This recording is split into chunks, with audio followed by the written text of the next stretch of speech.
Citizen Talks is a podcast series brought to you by TRT World Citizen, featuring discussions with humanitarians and activists, artists, and changemakers, exploring the global humanitarian issues that shape our society and the world at large. Hello, and welcome to TRT World Citizen's Citizen Talks.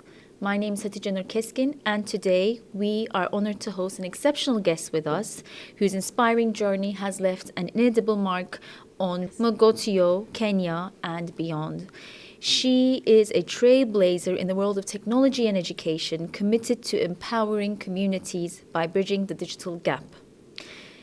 Welcome, Nelly. Thank you for joining us. Thank you for being with us. All the way from Africa to Turkey. I hope you had an enjoyable journey, enjoyable travel. First, I'm going to ask you to introduce yourself, give us a bit more information about what you do and how your journey started and is currently going on. Oh, wow. Thank you for having me. Beautiful country, so diverse landscapes and really great food. Mm-hmm. I can't wait to come back in the summer so I can ride the hot air balloons. Yes. Hopefully. Yeah, so my name is Nelly Cheboy. I am the CEO and founder of TechLit Africa. Mm-hmm. At TechLit Africa, we teach digital skills in rural primary schools. Mm-hmm. So this is our way of disrupting poverty. Mm-hmm. It's really hard to make it in rural Kenya. There are no jobs to begin with. And so what we are doing instead, we are leveraging the digital landscape. Mm-hmm. Once you have internet and you have the skills and you have a laptop, you can work remotely from anywhere in the world. Mm-hmm. So we're trying to leverage that. We're trying to get kids to graduate with enough skills to secure a job from anywhere in the world. And do that without leaving their communities, because they don't have to leave their communities to make it. Uh-huh. And so we have been doing this since 2019. We are currently in 26 schools, working with over 8,000 kids. Great. Do you work with the government or the Ministry of Education? How does that work? We mostly leverage the existing infrastructure. So we go into existing schools and we set up computer labs and we incorporate our curriculum as part and parcel of the kids' day-to-day. So in a way, we are leveraging an existing infrastructure. We're leveraging the schools. That's where the kids are at. The schools have uniform infrastructure, meaning that the timetable is the same. The kids are there every day. So it's really easy for us to grow and spread our work. Now, when I was doing the research about you, what I found most interesting was the way you provided the resources for these children. So it was recycling laptops and computers and making them reusable again for these children. I found that very interesting and very nice in terms of sustainability and environmentalism. Would you like to provide us more information about that? Yeah, so companies all over the world upgrade their IT so often, about 3 to 4 years. And rightly so, because they need fast working computer, they need, just rightly so, right? But most of these computers are going to waste. So what we are doing, we're taking these computers as donations, ship it all the way to Kenya. And then in Kenya, we refurbish them. We install our own bare bones operating system, meaning that we have taken out all the things we don't need, which makes our operating system really efficient and therefore can run on very, very old machines. So we're getting these machines that are about 4 years old and use it until they're 15 years old. That's another 11 years of lifetime out of these machines. Wow. And these machines are used every single day, like 8 lessons a day. So you can imagine one computer is used by 20 kids every single week for years. Like I'm talking about a decade. Wow. Right? Yes. And so it's really amazing just how what would have gone to a landfill is being used for education and empowering so many communities that way. Exactly. So it's two birds with one stone. Yeah. So reflecting on your journey from your rural area of birth, Mogotio, I'm having difficulties pronouncing that, Mogotio. What has been the most surprising and unexpected lesson you've learned during your journey from your birthplace to America? You studied in America. So what was the most unexpected thing? What was the first thing that struck you when you first traveled to America and started studying there? I think just to give you some context and color is I grew up in a small village in Kenya, Mogotio, and during my free time I was herding cows. I was trying to find grass for the cows, and I grew up in a house that was a tin roof house that really a shack, and which I slept on the floor my entire life, and then this tin roof house was full of holes, and so when it rains. Rains gets through, our beddings get wet, and we have to stand up. We didn't have electricity.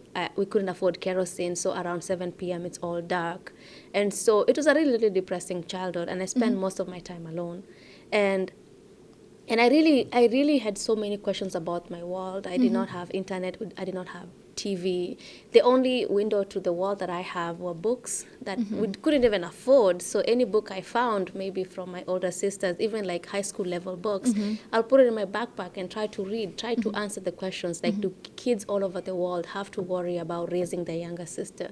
I used to scavenge for trash pits to find food for my younger sister. And then I'll read newspapers, because newspapers was also like a window out to the world. And since I spent most of my time alone and I had all these questions, what I turned instead of being really sad and about my childhood, what I did instead started thinking about how different like my childhood would be and how I can make it better for the kids, like for future kids. I'll think about when I have a lot of money, then maybe I'll build a big kitchen and feed everyone. Maybe I can build a nice house and house all these kids and have them give them a childhood. I really wanted to do that. And so the only chance I had, and I felt like I had a better chance of achieving my dreams, was through education. And so I studied really hard. I read all the books I found. I used to study in verandas where there's fluorescent lights, because we didn't have electricity. I couldn't afford kerosene. So I'll go and study in a fluorescent light until like 2 a.m. fighting with mosquitoes, just trying to do really well in my placement test so I can go to a better high school and maybe actually, I don't know, just have money so I can provide for my community. I really just wanted, there's something that was burning inside me. I think at one time in school, I learned about like leave a place better than you found it. And the idea of like, I could rewrite my childhood. Like my childhood was gone. I was responsible for so much at such a young age. I really wanted kids to just be kids. And that idea, even at a young age, just gave me so much grit. I really, it did not matter if we didn't have kerosene. I would go and study in the veranda until 2 a.m. And so, all in all, I did really well out of primary school, went to a really good high school, could barely afford it. And out of high school, was one of the top girls of that school.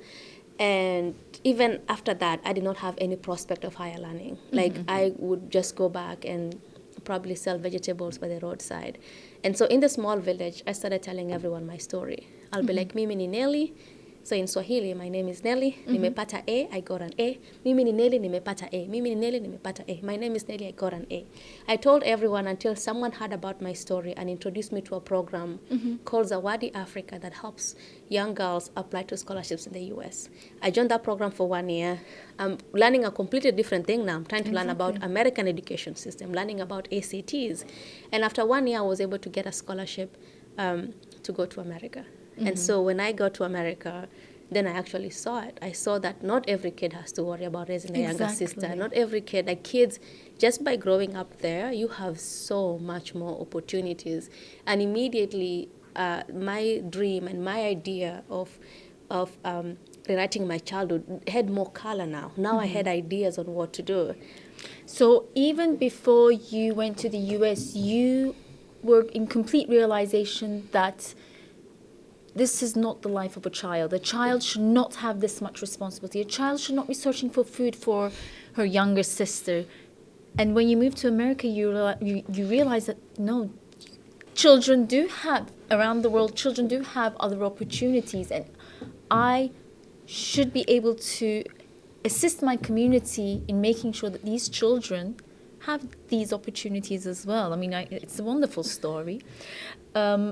And also something about that you said, which touched upon really well, is that, you know, the fact that you studied in a department from a place where you did not have electricity. So you did not have electricity. You knew it existed, but you didn't fully. For example, when I was young, we would look at electricity, how it worked, how the socket works, and how you remove something from the socket, the television switches off, and the lights switch on, switch off. You did not come from that environment, and then you studied, it was Computer science. Computer science. So wow, for me that's a wow. It's a similar thing with my dad. My dad grew up in a Turkish village, and he had a similar thing. They had gas lights, and he would read under the moon. So they didn't have electricity in that village in Bursa.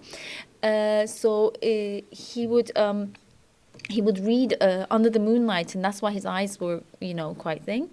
And he studied computer science as well at Yıldız Teknik University, and now he's a professor of computer engineering. Oh my God, that's awesome! Yeah.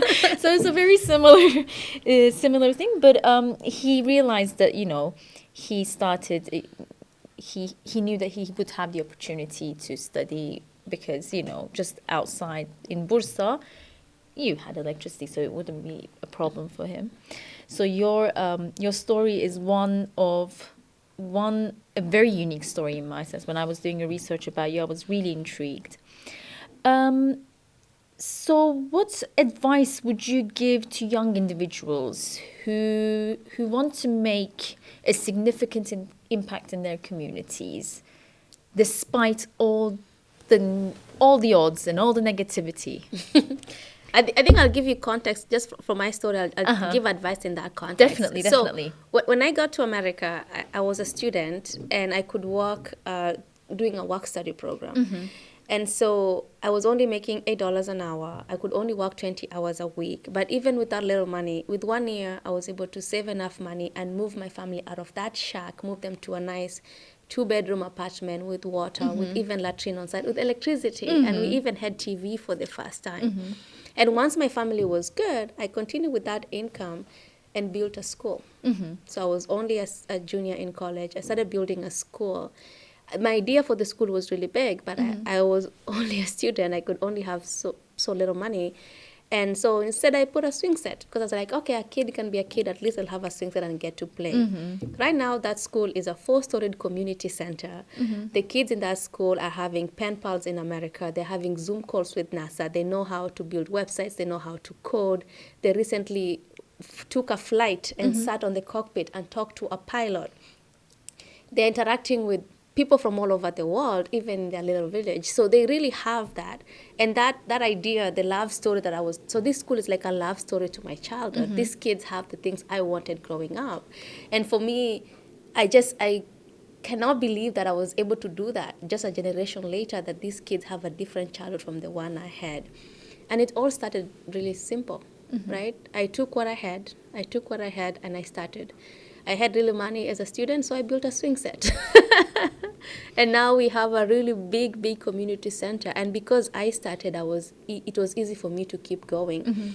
So whatever challenges you have, whatever problem you are looking, and the best challenges to solve are the ones that you have experienced personally, because you will fight through them. When it gets really challenging, when it gets really like you feel like you should be giving up, you know what it looks like to fix it, and you'll fight for it. And for me, it was just like kids having everything. And so it did not matter how challenging it was for me to build a school. Like I bankrolled all of it. I built a school out of my own money. Really struggling. It did not matter because I knew what the end result I wanted it to be. And any inkling that I had towards solving that problem gave me enough energy to keep going. So wherever you are and you're thinking about solving any problem, it's very easy to solve the ones that you've experienced personally, because then you'll stick with it. And then just start with what you have, because progress is intoxicating. You start, you solve a little bit, you keep investing, all of a sudden you have this massive institution. Or you just solve a little problem, and that gives you gratification that way. Definitely. So just start with what you have. You have 2 options. You either give up or keep going, but you're likely to keep going because progress is intoxicating. That's a lovely sentence. Progress is intoxicating. I like it. You're taking a negative word and turning it into something positive. From our little conversation that we had, I feel that you have a strong sense of community. You emphasize the importance of community development. When you were a child, you were like, what can I do for children in my community? You have a very strong sense of community development.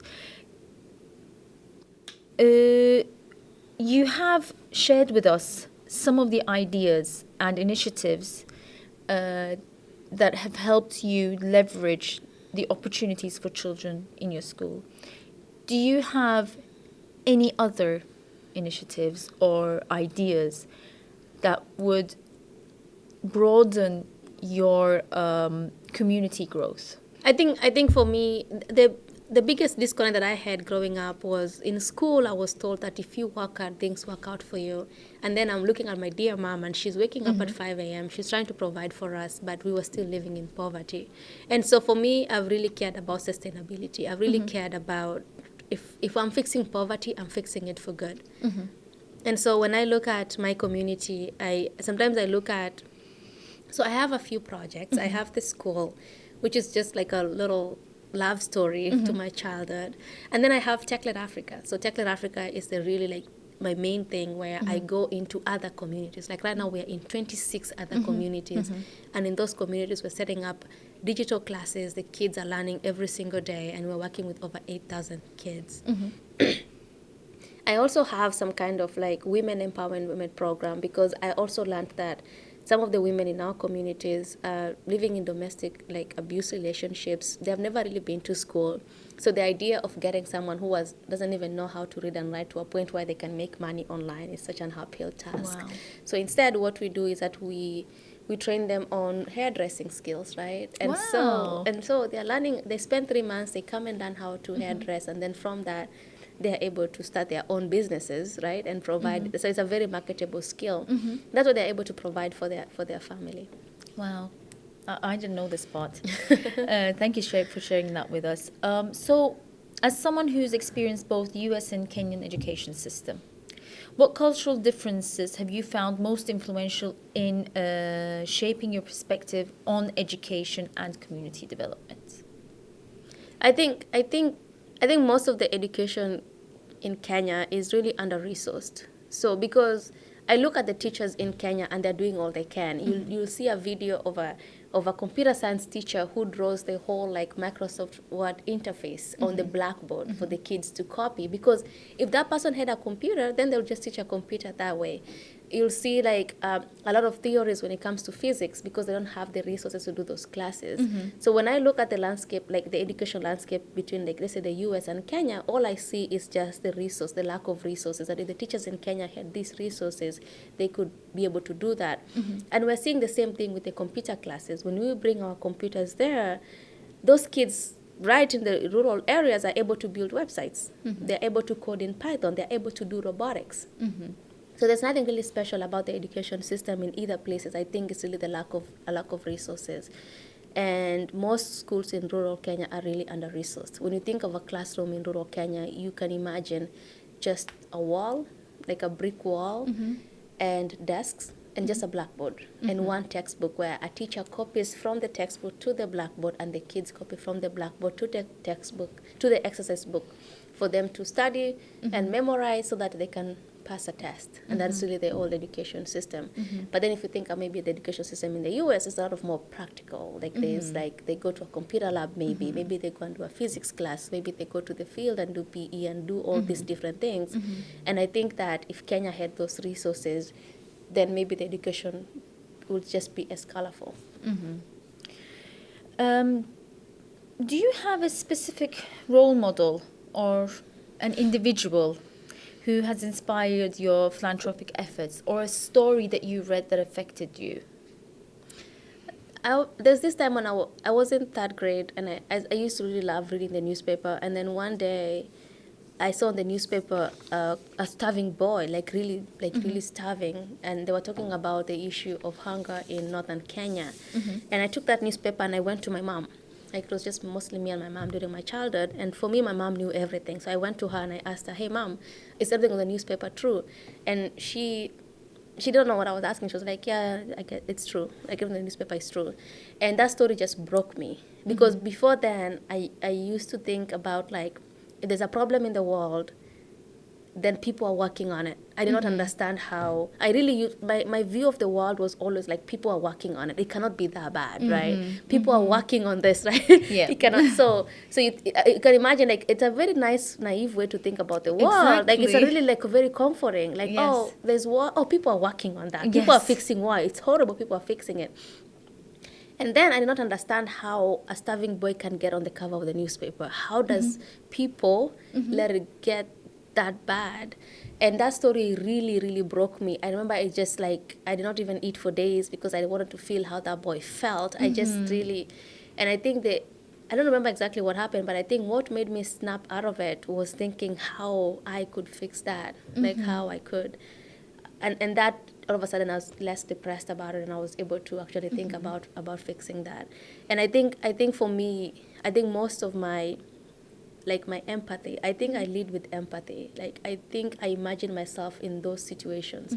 I imagine what it's like to be a teenage mom in rural Kenya. I imagine what it's like to be a kid, and the rivers are drying up right now, and it's really hard to be a kid these days. I imagine about that, and I think being able to lead with empathy makes me fight harder for the things that I'm fighting for. And in terms of, like, who really inspires me or how this really happened, and I think it was mostly from my mom, just seeing, I think just the empathy. I was seeing how hard she was working. There's this thing, like, she used to do, so she used to work by the roadside. She would wake up early in the morning and go bake chapatis and mandazis, right? And sell.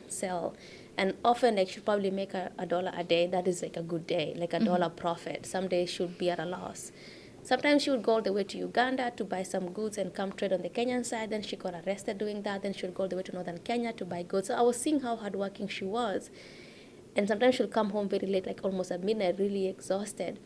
And I saw how exhausted she was, and I really just felt for her, and I just really wanted for her to catch a break. And so I think that also gave me so much drive, like, hey, I'm going to work so hard so my mom can catch a break.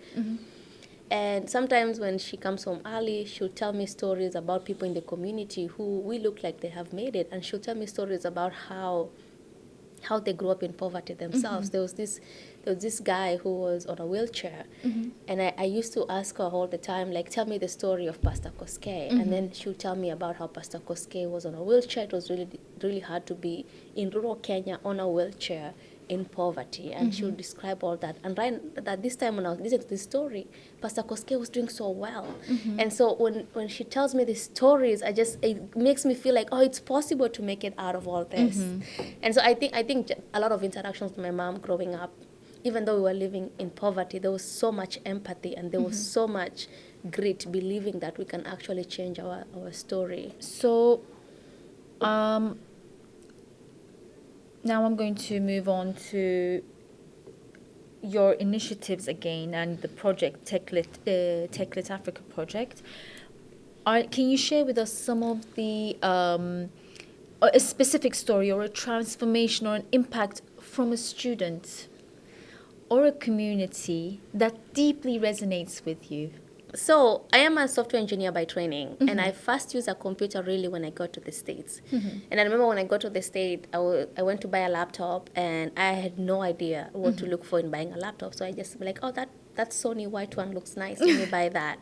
And then I go to the lab, and everyone was just typing so fast. And I kept thinking, okay, I have a laptop now. I'll practice looking. I'll become better at it. And so my whole, like, college education was very, very challenging to me because we were writing so many papers. I could not type, and I was so far behind. And I kept thinking that I just tried to console myself. I kept saying that, okay, maybe if the only reason, like, Nelly, you made it all the way from rural Kenya to America for an education. The only reason you're struggling is simply because you grew up in Mogotio. And that was supposed to give me solace. But what instead it told me, like, what about the kids in Mogotio? And so I discovered computer science my junior year of college, and I just fell in love with it. And I was like, okay, I'm going to major in computer science. I struggled to get a degree. I got a degree in 1 year, but I really struggled because I did not have all the basics.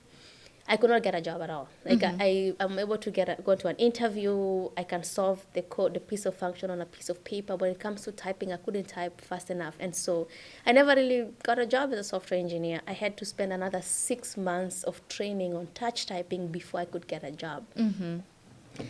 So anyway, I get a job as doing data entry, and then in this job, my boss doesn't have any words on the keyboard, and I'm like, wait, how do you get practice to look? And then I learned that okay, it's called touch typing, and that's how I learned how to do touch typing. And then every time my boss comes and try to ask me something, I feel like I'm a liability, like I'm gonna get fired because I'm typing so slow. I will stammer and shake and all that. And so after I finished touch typing practice, then I was able to actually pass a coding interview and become a software engineer and all that. And then right now, our kids at third grade, fourth grades are touch typing. Like they can actually just, like for them, their struggles I had breaking into tech, they don't have any of that.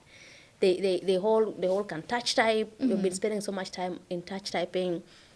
They're learning how to build websites. They're giving tutorials online. Right? And there was this lady who was teaching her mom touch typing. So she's good at touch typing to the part where she can teach her mom. So for these kids, the struggles that I had breaking into tech, they will not have any of that. Like talk about like solving a problem that you have, like really. Yeah, exactly. So if they do go abroad, like if they have the opportunity to go abroad, they wouldn't have the culture shock that you're having right now, because they have all the even if not completely advanced, they would have the basic knowledge of technology. So lastly, how do you approach challenges and setbacks? There must be some challenges and setbacks, many. It can be on a governmental level, it can be on an individual level, societal level, in your work. And because you talked about women empowerment, for example, you must be receiving toxic, masculine, patriarchal stuff, setbacks.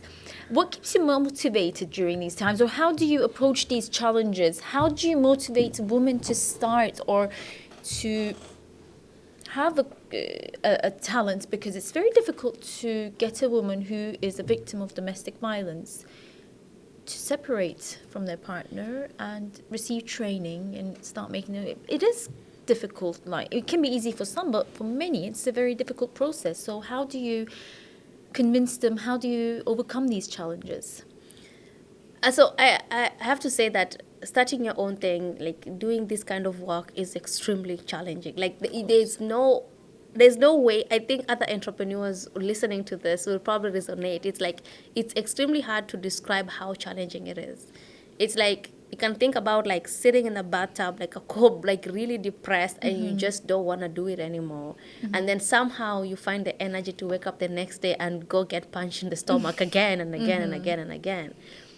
And this is why, and this is why knowing why you're doing something, knowing like we have a vision. Like I have a vision. Like okay, these kids graduate out of high schools, they are able to get jobs remotely, and as a result they have money, and so their kids will not have to suffer the way they suffered or the way I suffered, right? Then we have actually broken generation poverty. And seeing glimpse of that, seeing the idea that you have, the vision that you have, and seeing those glimpses that is actually working, like kids being able to build websites, kids being able to communicate online, kids being able to touch type. You seeing those things, you're like, okay, I guess my vision is working, and that's what gives you a little bit of energy to keep going. And so, and I think for every entrepreneur it's different. You have a vision, and there's a reason. The reason you got into it, the reason that if you believe really strongly, if you know your why you're doing this, it's very easy for you to keep going, even though it's extremely hard to do so. And so I think for me it's I think about these women. I think about this woman who has had a vegetable stand since I was in second grade. I'm talking about 20 years ago. This woman has had this vegetable stand, and she's still there. Every single day she wakes up every morning, and she has been doing that for 2 decades, showing up every single day. And I don't even know her name. Most people don't know her name. She just mama somebody. And most of these women, this is their plight. They become teenage moms. They go and start a vegetable stand. They do that. They provide for their family, for their community, for their kids, and they do that until death. That is all they know. And I think about my mom, who was doing the same thing, and she used to sing "Keep tight, namaneu," which means like, "Dear Lord, hold my hands." Keep tired, nyonge betuai. Like, dear Lord, let's go together. Please wipe my tears away. I cannot die in poverty. This woman was singing that as she's just slaving away, providing for her daughters. And I think about those women, and I think how much they have to put up with to show up. Can you imagine showing up for 2 decades every single day, providing for the community, providing for your family? People don't even know your name. You're just a woman in the community. And I think about what grit it takes for someone like that to show up. And when I think about that, I'm like, you know what, I can push a little bit longer for them. I can, like, you think about the challenges they're going through, and you're like, well, being an entrepreneur is a bit hard. So I'm not getting my replies to my emails, so I'm not getting that. But that is nothing compared to what these women are going through. And so I think just like thinking about empathy and thinking about who you're fighting for, and that you actually have a little bit of power. You have the power to change their story. And that, I think it comes back to just having your why. Thank you very much, Nelly, for this wonderful conversation. It was really inspirational on my end, especially. Thank you so much for being here and taking your time to share your wonderful story and your experiences with us. We hope to see you again. Any last words on your end? I think that it is possible to change the world. All you have to do is just change someone's story. Just do something a little bit kinder to someone. And if we all can collectively just be kinder to people, then maybe we can solve all these horrible things that are going around us. Like, the world is such a horrible place right now. And if you think about the other person in the form of empathy and thinking about being on their shoes, then maybe the world can be a little bit kinder. Definitely. Thank you very much. Thank you again.